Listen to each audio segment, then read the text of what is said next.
Northeast Arkansas News is brought to you by Glenn Sane. This is home. Northeast Arkansas News starts right now.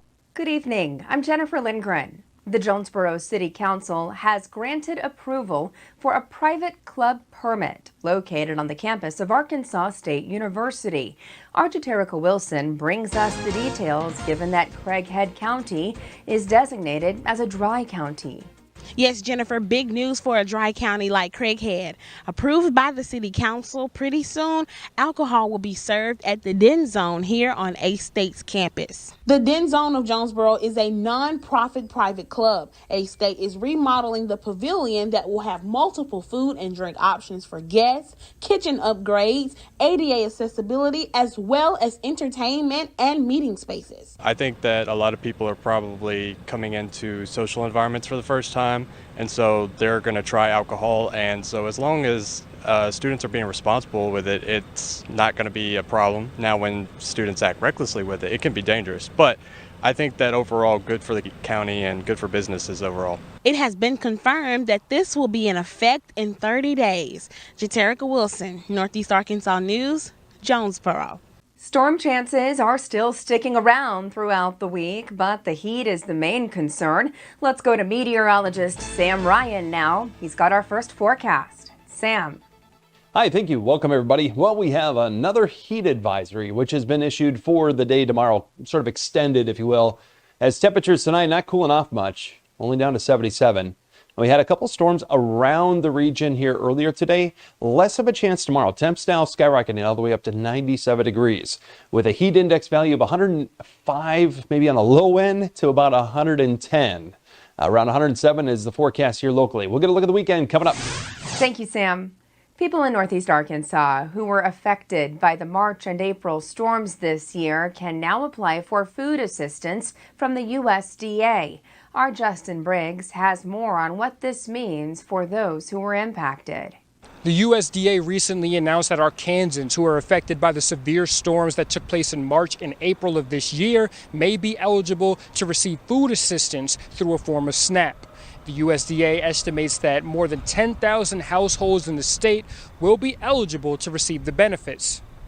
The disaster or DSNAP benefits would go to people who wouldn't normally receive SNAP but are still recovering from the damage that the storms brought. People that are eligible will receive 1 month's worth of benefits equal to the maximum amount that a household of the same size would receive for SNAP. Applications to receive DSNAP will be accepted through July 20th, and for more information on eligibility requirements and how you can apply, you can visit this story on our website at KJNB-TV.com. Justin Briggs, Northeast Arkansas News, Jonesboro. A gaming convention will be back in Jonesboro beginning tomorrow. The NEA Game Fest will take place at the Embassy Suites and will include various tabletop games for people to join in. Proceeds from the event will benefit Friends of the Craighead County Jonesboro Public Library. The convention begins at 9 a.m. on Thursday and runs through Sunday. For details, you can visit our website at KJNB-TV.com. The Brookland School District is welcoming a new leader. Chris Moss has been named Assistant Superintendent. The school district says he brings more than a decade of experience from the Nettleton School District, where he served as a teacher, coach, dean, and principal. Moss is also working toward a PhD in change leadership from the University of Central Arkansas. Turning to politics now, President Trump meeting with Middle East allies today. Those meetings come as senators on Capitol Hill debate billions of dollars in cuts in foreign aid and to PBS and NPR. Natalie Brand has more. President Trump welcomes the Crown Prince and Prime Minister of Bahrain to the White House this morning as the administration seeks to strengthen ties with key allies in the Middle East. But the president's domestic agenda is once again dominating focus on Capitol Hill this week. Lawmakers face a Friday deadline to pass the administration's request to make some of the DOGE cuts permanent and slash around $9 billion in previously approved spending. Most of those cuts would hit foreign aid programs, but more than $1 billion would impact public broadcasters. The president and CEO of NPR told CBS News she worries rural communities that rely on their local radio stations could be hurt the most. Stations that serve communities that do not have access to other forms of local news, emergency reporting, emergency alerting in particular, and that functionally that is the primary consideration of any lawmaker. The vice president votes in the affirmative. Vice President J.D. Vance delivered the tie-breaking vote to advance the package late last night after 3 Republicans joined with Democrats to oppose it. Not only is this bill harmful to communities in Michigan as well as all across the country, but it also risks undermining a key part of our democratic process. But the White House and Republican leaders say it's about getting spending under control. Clearly, this is something that all of us believe is a priority when you've got a $36 trillion debt. In a last-minute deal reached Tuesday, Republicans agreed to preserve funding for the global AIDS program known as PEPFAR in the bill. Natalie Brand, CBS News, the White House. The Arkansas Departments of Education and Agriculture are teaming up to take another step to fight childhood hunger in Arkansas, launching a new school food pantry toolkit. Created by the state's Faith-Based Initiatives Office, the toolkit gives schools a step-by-step guide to start food pantries and reduce waste. It builds on recent efforts like expanded school meal programs and the Good Neighbor Act, which protects food donors from liability. State leaders say the goal is to make sure every Arkansas student has access to nutritious meals, both at school and at home. There's a link to the toolkit on our website. The city of Earl is cracking down on litter and unsafe property conditions. 2 local ordinances give the city power to keep neighborhoods clean, banning litter in public spaces and requiring property owners to clear trash, overgrown weeds, and stagnant water. If issues aren't fixed within 20 days of a written notice, the city marshal can step in and clean it up. Mayor Jalen Smith says it's all part of an effort to protect public health and safety and keep Earl looking its best. Arkansas State Police and the Tennessee Highway Patrol teamed up over the weekend for a major crackdown along I-40. The joint operation focused on violent crime, impaired driving, and illegal drugs and weapons. In total, officers made contact with more than 500 drivers, recovering stolen cars, seizing fentanyl and firearms, and making dozens of arrests, included for aggravated robbery and DUI. In Texas, nearly 2 weeks after devastating flooding, cleanup is underway in one impacted town. Thousands of families were affected, and now one local veteran-led team is stepping in to help neighbors recover. Sarah Boyette reports from San Angelo. Almost 2 weeks after the July 4th flood, and many homes are still left like this. Many San Angelo residents are still facing the challenge of cleaning out their flood-damaged homes, with few resources offering hands-on assistance. We got a phone call right after the 4th, the weekend of the 4th, and Daniel came up with an idea of, hey, can we get some people together and kind of pull together and try to help these folks get some of their stuff out of the homes because it was already bad. So we've been at this now. This is week number 2. We're going to continue doing as much. Thank goodness he's got a nice big trailer that we can load up and get things out if we can, and making sure that people are taking the pictures that they need to take. All that kind of stuff is taken care of from their ends because we want to make sure that they get the assistance, the financial assistance that they need. What started as a simple call turned into a full-blown cleanup effort led by Toys for Tots and Little D's Junk Removal. During the cleanup, they found many of the homes were veteran-owned. We're dealing with there's a lot of retirees in this community. And what we've run into and noticed the most, not because we're asking the question, but just in talking to these folks, the majority of the homes that we've been at have been veteran-owned homes. One by one, they helped flood victims clear out their homes. Many elderly, disabled, or living alone. This morning, where you're at with us today, this is also a disabled veteran, actually, that, Air Force veteran, and it's just he and his wife, and they're elderly, and so they need some help. So we're coming in here, pulling out carpet, getting what we can, getting it out. And we're just going to continue to do this for however long we can. The team, made up of veterans and volunteers, is working daily and calling on the community to join them and help to keep the effort going. Their mission is clear, turning heartbreak into hope, one home and one smile at a time. There's people that are either missing one of their significant other or they're unable as far as health-wise. And it's just sad. It's very sad. So that's where we come in and we take that burden off of them and and we take over, and when we leave, it's a smile on their face, and that's our goal. Just want to make sure, we can turn something, make a difference. Make a difference. That's our goal. They're continuing their work and reaching out to anyone who needs help with their home. Reporting in San Angelo, I'm Sarah Boyette. The heat advisory is staying in place as we head into our Thursday. Sam is back with your complete forecast next. Plus, are you ready if the power goes out or roads shut down during a summer storm? Still ahead, why preparing now could make all the difference. Stay with us. And don't forget, you can stay up to date on local news and weather anytime at our website. Make KJNB your go-to source for all things Northeast Arkansas. We'll be right back.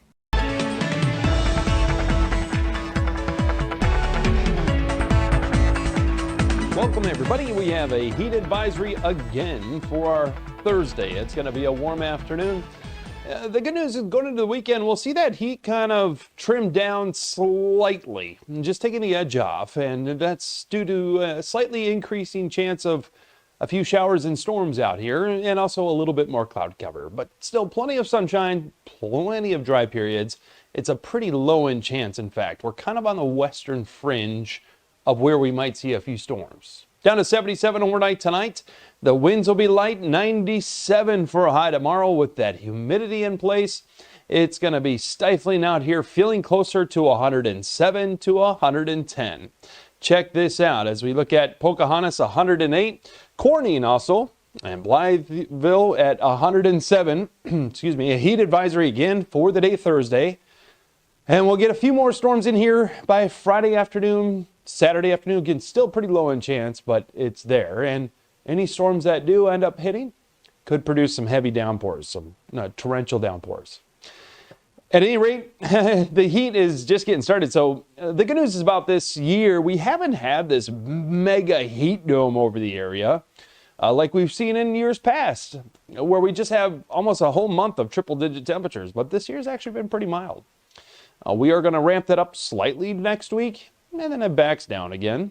We do have this disturbance, of course, we're watching in the Gulf pretty closely. It's still disorganized, but I will say this evening, it is now starting to move over.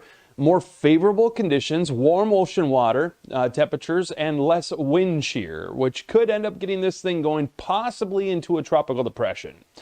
The chances are still at about a 40% chance of that occurring. In other words, 60% chance it doesn't.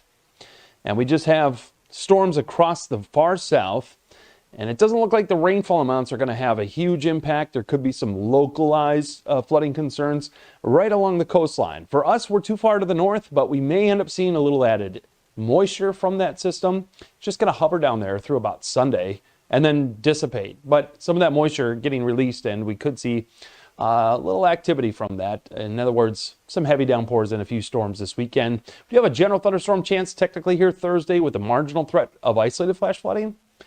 But it's a big question mark if we even see any storms. See, the models aren't picking up a whole lot. There is a frontal boundary to our north. We'll see if we can get something in here or not. It would certainly help cool us off. If we do, it'd be a little bit later in the day. A little better chance Friday, Saturday with those heat index values falling just a couple degrees. So up to around 97 here on our Thursday. A couple storms going into Friday, Saturday, Sunday. And then the heat ramps up. We could see some triple digits next week with an even bigger heat wave. Market turmoil from President Trump's tariffs boosted trading revenues for big banks. General Motors is making more gas-powered trucks, and a beauty giant makes a digital push to reverse a sales slump. Kelly Saberi has your business headlines. Markets were seeing wild swings in the spring that resulted in a lot of fees for big banks. Goldman Sachs made more money from trading in the recent quarter as uncertainty caused volatility in markets. Goldman's trading business brought in $840 million more than forecasted. Both earnings and revenue topped expectations. Morgan Stanley also reported an upbeat quarter. Also, Bank of America says its spring quarter was solid. Earnings were up 7%. Capital markets are picking up. You saw deal making going up. JP Morgan reported that, which says that companies are like, okay, there might be tariffs, but we're going to start doing deals. That's very optimistic. Credit card charges were up. People were actually using credit cards, which means the consumer is actually spending money. In auto news, General Motors is expanding production of gas-powered SUVs and trucks in Michigan. The company is moving production of the Cadillac Escalade to an assembly plant there, while also expanding the Chevy Silverado and GMC Sierra light-duty pickups. And Estee Lauder wants you to buy its beauty products online right from the company. It says artificial intelligence is changing the way people shop for cosmetics.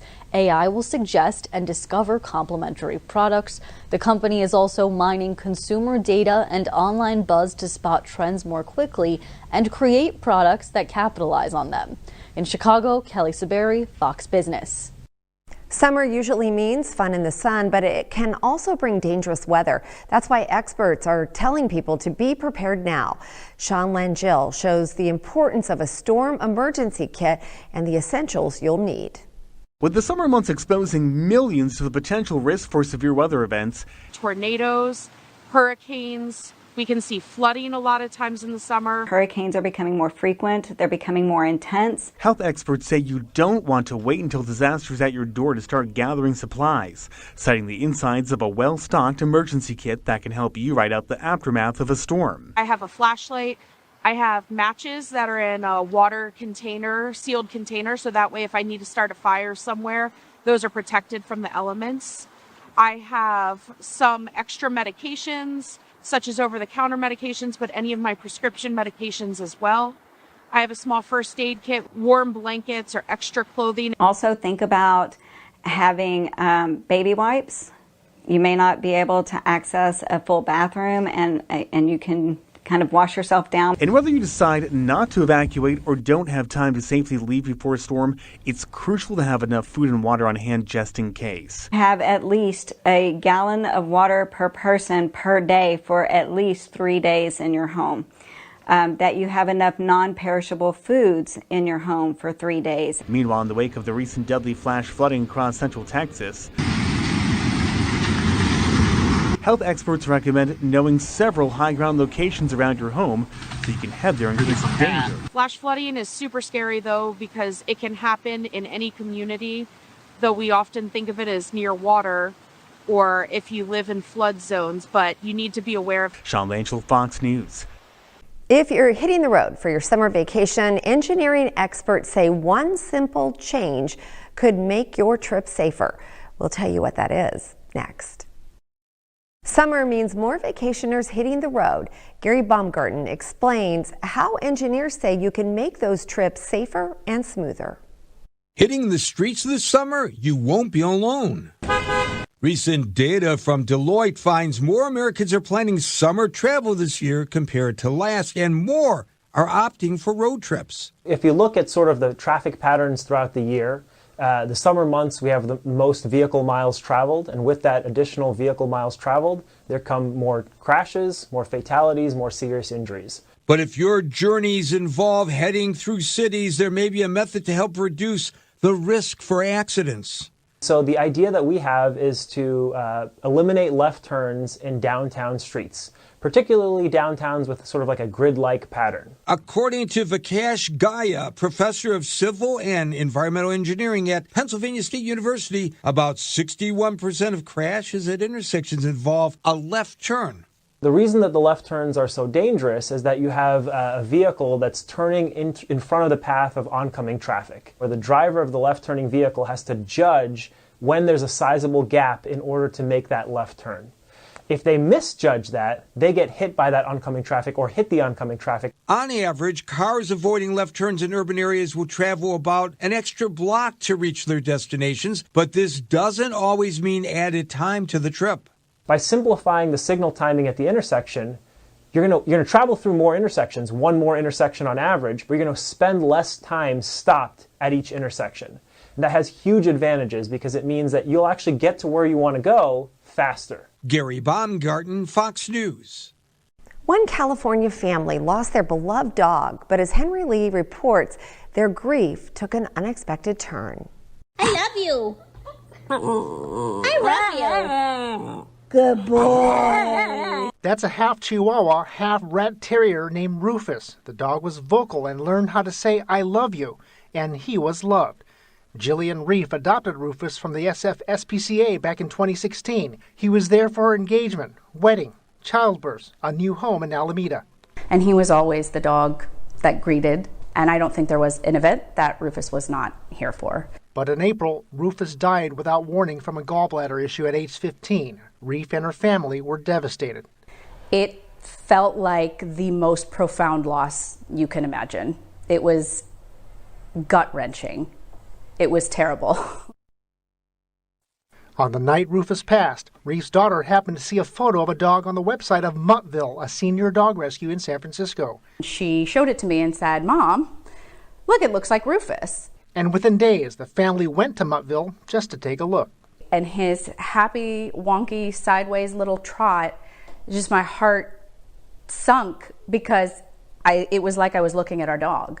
The family immediately adopted Ziggy 4 days after Rufus died. Like Rufus, Ziggy's half Chihuahua, half Rat Terrier.